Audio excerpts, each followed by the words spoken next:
24 ore su 24. Le notizie corrono più veloci sul web. News del mercato finanziario? Digita www.industriaefinanza.com, il primo quotidiano economico del Nord Italia. Notizie sul Veneto? www.lacronacadelveneto.com, e per Verona c'è www.lacronacadiverona.com.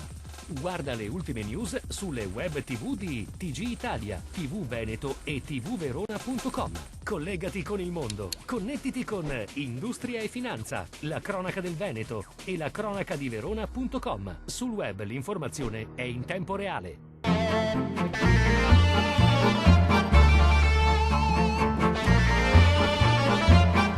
Cambia ancora la norma sulle province contenuta nella manovra Monti. Un subemendamento approvato dalle commissioni Bilancio e Finanze della Camera stabilisce che gli organi in carica non dovranno più essere svuotati delle loro funzioni entro il 31 marzo 2013, ma decadranno a scadenza naturale.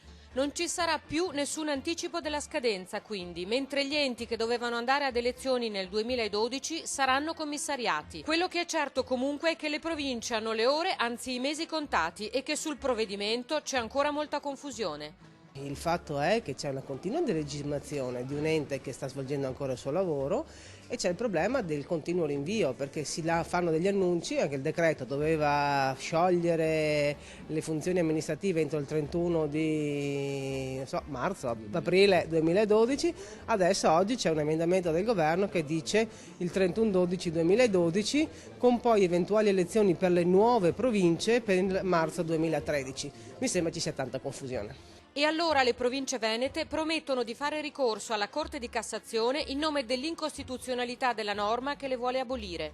Un ricorso contro il provvedimento di mandare a casa delle persone elette democraticamente e dall'altra parte togliere delle competenze ascritte e scritte nella Costituzione, violando anche gli aspetti costitutivi del nostro Paese. La prossima tappa della battaglia degli enti provinciali sarà a Roma il 21 dicembre, quando l'UPI, l'Unione delle Province Italiane, incontrerà il presidente Napolitano per tentare di stabilire l'incostituzionalità della norma cancella province. I presidenti veneti, da Leonardo Muraro a Francesca Zaccariotto a Barbara Degani, promettono che ci saranno.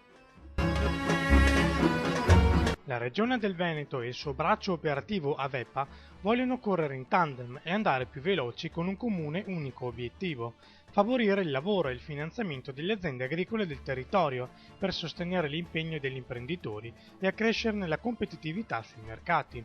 Lo hanno ribadito ieri all'unisono l'assessore regionale all'agricoltura Franco Manzato e il nuovo direttore dell'Agenzia Veneta per i pagamenti in agricoltura Fabrizio Stella, insediatosi il 1 dicembre scorso, che ha presentato il programma d'azione del suo mandato affiancato dai dirigenti della struttura.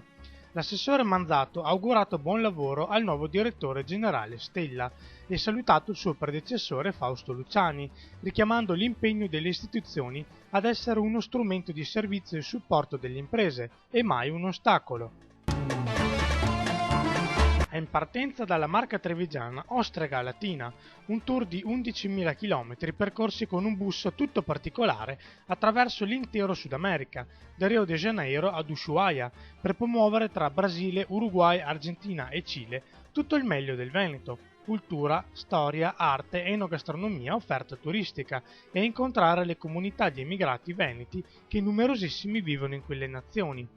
L'iniziativa dell'Associazione Culturale Ostrega è stata presentata ieri in giunta regionale alla presenza dell'assessore ai flussi migratori Daniele Stival, in un incontro che ha anche avuto un significato augurale, visto che questo singolarissimo pullman muoverà le ruote sabato prossimo 17 dicembre. Per quasi un mese, ha detto Stival ai 34 protagonisti della missione, voi sarete i veri e propri ambasciatori del nostro Veneto presso le autorità sudamericane e le tante comunità di emigrati.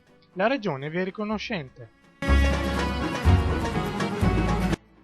I Carabinieri di Padova, con la collaborazione della Direzione Centrale per i Servizi Antidroga dei colleghi della Guardia Civile Spagnola, nella notte sono riusciti a concludere il blitz antidroga che ha visto stroncato un traffico internazionale di sostanze stupefacenti e che ha visto il sequestro di 2,6 tonnellate di marijuana ad Anguillas in Spagna, destinate al mercato italiano, e che ha visto impegnati nell'operazione 300 carabinieri dei comandi provinciali di Padova, Treviso, Vicenza, Rovigo e Brescia, con l'ausilio di 4 unità cinofile e elicotteri, con 10 arresti. arresti. È il più grande sequestro di droga mai effettuato in Veneto. Contestualmente sono stati eseguiti ben 25 decreti di perquisizione domiciliare in tutto il Veneto che hanno consentito il sequestro di altri minori quantitativi di marijuana ed hashish già confezionati in dosi e pronti per essere spacciati e di 61.000 euro in contanti. Un'organizzazione non violenta ma arrogante e presuntuosa. Riteneva a torto di poter eludere i nostri controlli in virtù di vari accorgimenti che di volta in volta adottava. La meticolosità delle indagini ha permesso di ricostruire l'intero percorso della droga e di estirpare, il termine ritengo che sia più appropriato in quanto parliamo di piante di marijuana, l'intera organizzazione. Quindi doppia soddisfazione, la prima di aver assicurato alla giustizia 20 persone dedite allo spaccio, soprattutto di aver bloccato questo fiume di droga che si apprestava a inondare le piazze del Veneto. 2 siciliani, entrambi impresari edili, sono stati arrestati in flagranza di reato dal carabiniere di Dolo a Santa Maria di Scala per estorsione aggravata. I due avevano sottoposto a pressanti richieste di denaro un imprenditore con proprietà immobiliare a Pianiga. A chiedere l'intervento dei militari era stato il legale dell'imprenditore e di suo figlio. L'uomo è proprietario di un'abitazione data in precedenza in affitto ai 2 siciliani, i quali hanno compiuto nei locali dei lavori di ristrutturazione senza averne diritto. I lavori eseguiti si sono rivelati in realtà un espediente per spillare del denaro all'imprenditore. La TV spagnola parla italiano. Antena 3 verso la Sexta, la controllata da De Agostini, rileverà il controllo del terzo network di Madrid sfidando Mediaset con Telecinco. Tutti i particolari su industria e finanza.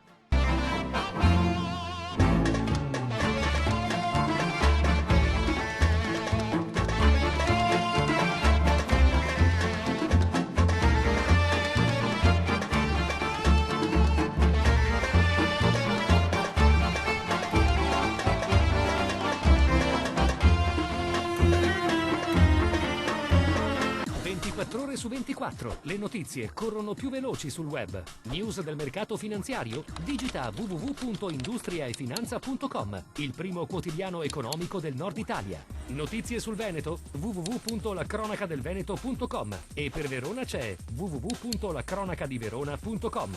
Guarda le ultime news sulle web TV di TG Italia, TV Veneto e tvverona.com. Collegati con il mondo. Connettiti con Industria e Finanza, la cronaca del Veneto e la cronacadiverona.com. Sul web l'informazione è in tempo reale.